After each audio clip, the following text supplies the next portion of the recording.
Bienvenue à chacun pour ce temps de méditation. Je vous invite à écouter un texte dans l'évangile de Jean au chapitre 7 et au verset 36 à 39. Le dernier jour de la fête, le jour le plus solennel, Jésus se tint devant la foule et lança à pleine voix: « Si quelqu'un a soif, qu'il vienne à moi et qu'il boive.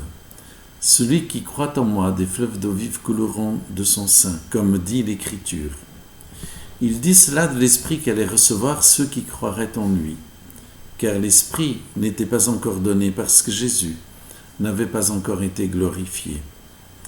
Je voudrais vous inviter à méditer sur ces mots de Jésus: « Si quelqu'un a soif, qu'il vienne à moi et qu'il boive. » Des mots prononcés le dernier jour de la fête, c'est-à-dire le 8e jour, un jour férié où il ne fallait pas travailler. Mais on peut s'interroger, quelle fête ? Nous sommes à la fête des huttes, ou fête des tabernacles, nous pourrions dire plus couramment la fête des tentes, un moment où dans l'année le peuple juif devait rentrer les récoltes, un moment qui nous fait bien sûr penser aussi à nos temps de récolte à l'automne. C'était une fête où il fallait se réjouir devant l'Éternel. Toutes les classes sociales devaient se réjouir en ce temps de constat des dons de Dieu. Serviteurs et maîtres, parents et enfants, nationaux et immigrants, laïcs et religieux, tous étaient appelés à se réjouir. Toutes les personnes devaient loger dans des tentes pour commémorer le temps du désert, où pendant 40 ans, le peuple d'Israël a vécu dans la précarité, mais comptant chaque jour sur la providence de Dieu. Cette fête des huttes est donc une manière de célébrer l'Éternel. Un geste de mémoire, si j'ose utiliser le mot geste. En se précarisant, Israël se souvenait de ce temps vécu au désert. C'est lors de cette fête que Jésus prononce ces mots: « Si quelqu'un a soif, qu'il vienne à moi et qu'il boive. » Que fait Jésus en prononçant ces mots ? Jésus s'identifie au rocher qui accompagnait le peuple dans le désert. Ce rocher qui devait être frappé pour que le peuple qui avait soif boive abondamment.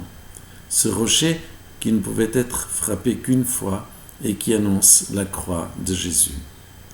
Vous pouvez par exemple lire un extrait de ces événements dans le 4e livre de la Bible, en Nombre, au chapitre 20.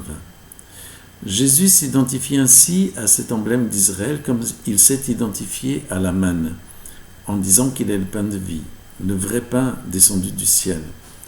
Si la manne venait d'en haut, elle venait cependant de la terre. Idem pour l'écaille qui nourrissait le peuple. Mais Jésus est le pain de vie, il vient de Dieu, il vient du ciel et il s'est incarné parmi nous. Par ces mots, Jésus appelait ceux qui, dans la foule, avaient soif. Comment comprendre ici la soif ? La soif est ici l'expression des besoins spirituels, l'expression d'un manque. Jésus parle de la soif en eau du peuple d'Israël et transpose vers le domaine spirituel, nos soifs spirituelles, ce qui nous manque et qui pourtant est si vital.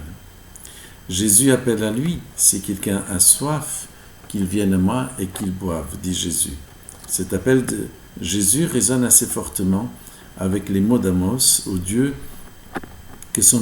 dit à son peuple qu'il aurait faim et soif, non pas d'aliments naturels, mais de la parole de Dieu. Amos avait prophétisé un temps de manque spirituel qui a eu lieu à bien des reprises dans le passé. Jésus se présente comme répondant à ces besoins spirituels, la soif et la faim, et bien sûr à nos besoins spirituels. En s'identifiant au rocher d'où l'eau jaillit, Jésus parle ici de la croix, où pour nous jaillit le pardon de Dieu, où Jésus a été frappé non pas 2 fois, mais une seule fois pour toutes. Mais déjà à la croix, il appelle à lui, et il appelle à venir et à boire. C'est sûr, l'homme a des besoins spirituels, c'est sûr, nous avons besoin de pardon. Non pas de nous excuser ou de cacher nos fautes, mais d'un véritable pardon de Dieu, d'une réconciliation avec Dieu lui-même, mais aussi avec les autres et avec soi. Et ce pardon accordé par la foi en Christ est possible compte tenu de l'œuvre de Jésus-Christ à la croix. L'homme a besoin de justice, d'une justice miséricordieuse de Dieu. Si la démarche de l'homme est ici de venir au Christ et de boire à ce rocher qui apaise les soifs spirituelles, une promesse est faite à celui qui vient et qui boit, la promesse d'eau vive qui couleront de son sein. Venir et boire est une image de la foi, du fait de placer en Christ notre confiance, notre obéissance aussi par conséquent, notre espérance, et une promesse est faite à celui qui croit en Jésus, des fleuves d'eau vive couleront de son sein. Des fleuves d'eau vive coulent du sein de Jésus, c'est clair, surtout si nous gardons en mémoire que Jésus est le rocher qui désaltère, ou bien si nous considérons que toute l'œuvre de Christ visait à recréer et à répandre l'Esprit Saint, à nous réconcilier avec Dieu. C'est de Christ que des eaux nouvelles jaillissent, renouvellent la personne, la rendent fertile et féconde d'un point de vue spirituel, lui qui accomplit son œuvre de manière à pouvoir répandre sur nous l'Esprit Saint, baptisé de l'Esprit Saint, comme dit Jean le Baptiste. Et dans ce travail, nous pouvons considérer qu'à partir de nous, il y a une bénédiction pour les autres. En étant désaltérés dans nos déserts, d'autres prennent part. Même s'ils ne sont pas encore au bénéfice de l'Esprit en eux, ils prennent part au bienfait de notre relation, de notre communion. Comme l'écrit l'auteur de la lettre aux Hébreux au chapitre 6, qui parle de ceux qui ont été éclairés, qui ont goûté aux dons célestes.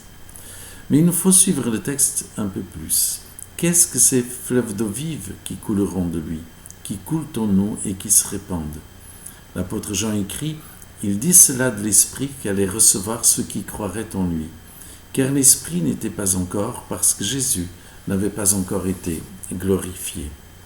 Ces fleuves d'eau vive sont une manière de parler du Saint-Esprit, l'Esprit de Dieu dans l'homme, que Jésus répand depuis la Pentecôte de Jérusalem, un esprit appelé consolateur ou paraclète, c'est-à-dire celui qui est appelé auprès d'eux, un esprit de force, d'amour et de sagesse.